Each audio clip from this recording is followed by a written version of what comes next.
The pitch or iron shot is a fundamental skill shot in golf. Not only is it to hit long and controlled distances, but it is also used in the short game, allowing an individual to get the ball up high and onto the ground. Here we can see the difference between a professional and amateur golfer from both a side and rear view.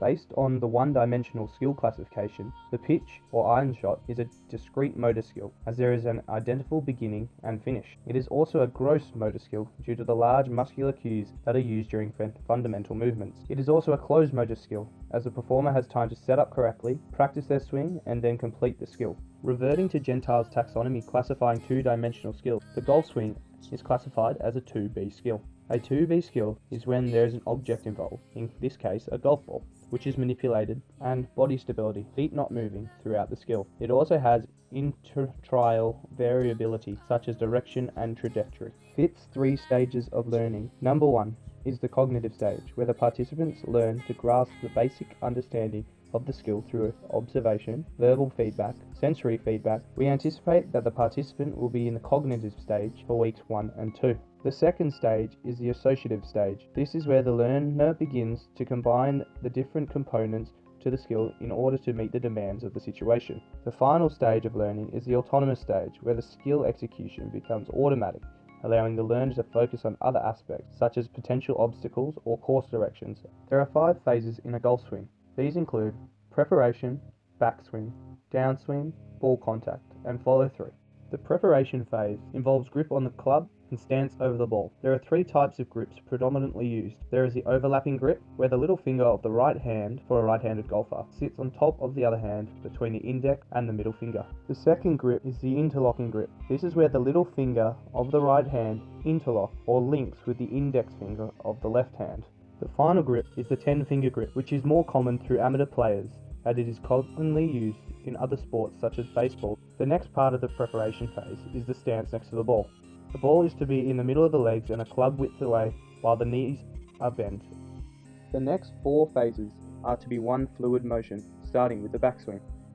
This is drawing the club backwards and reaching it behind the head. The backswing is important in the positioning of the club head and aligning for when the downswing commences. The downswing is the crucial part of the swing, where the club head gets aligned with the ball before contact. The hips are to start dropping and rotating towards the ball, with the arms following. Ball contact is when the club strikes the ball. During this phase, the head should be down, looking at where the ball is placed. The follow through is important for weight transfer from both feet to more weight on the front foot. The club is to continue through and up and over the shoulder and around the back of the head. This follow-through is important in keeping the ball straight and the swing fluid. The quantitative measures included how many times the participant could hit the ball into the circle on the green, how far away from the hole the ball ends up, and how far the ball is hit with each club of 7, 8, 9, and a pitching wedge.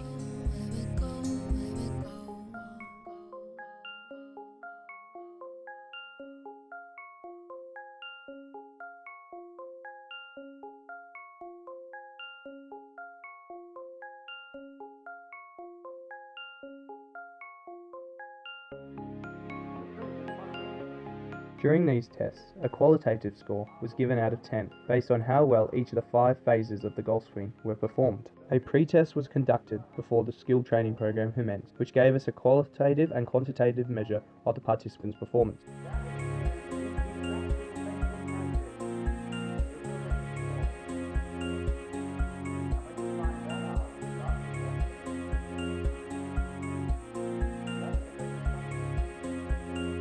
The participant undertook a distributed mode of practice, which involves shorter practice sessions but a higher number of those sessions. This is a more effective way of learning a skill due to a number of factors that occur with massed or long periods of training.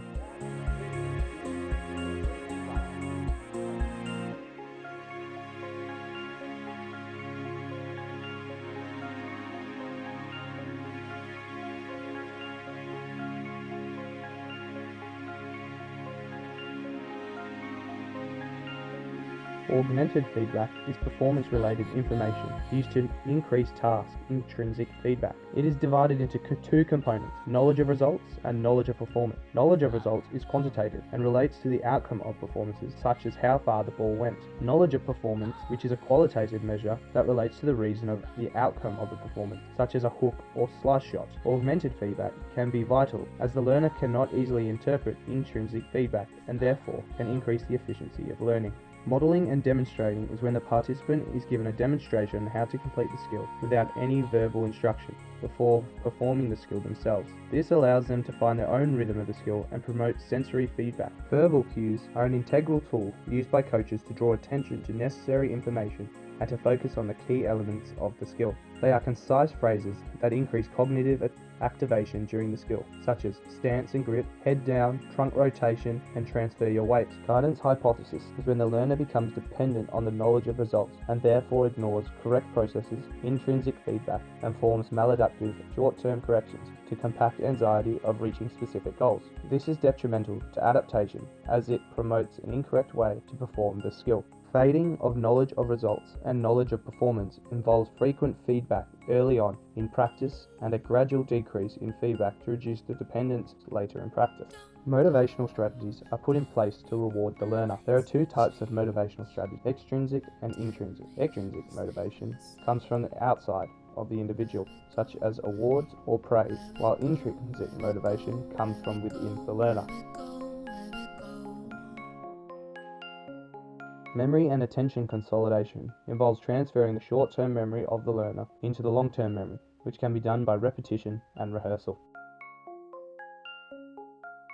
The program included a number of drills to allow for variation of difficulty, ultimately leading to further growth of the participant. The drills involved a line of balls, hitting them consecutively one after the other. Increasing the distance from the hole made the participant think which club was required and enabled greater concentration on the target. The hula hoop or circle drill requires the participant to land as many shots in the hoop as possible. And the swing ring, which is designed to help generate a correct backswing and downswing on the ball.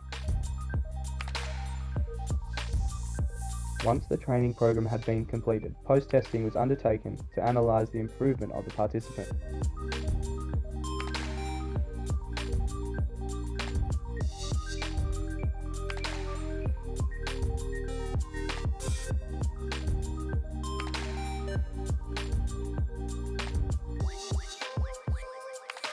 A higher score of 15 shots made it into the hula hoop, which was greater than pre-testing by 7 shots. This resulted in a greater qualitative score of plus 15 when comparing to pre-test. The total average distance of each iron was greater than the pre-testing due to a more fluid and powerful swing. The average distance from the hole that the ball landed was also smaller, showing a greater accuracy and control. These scores then further improved when the participant undertook a retention test.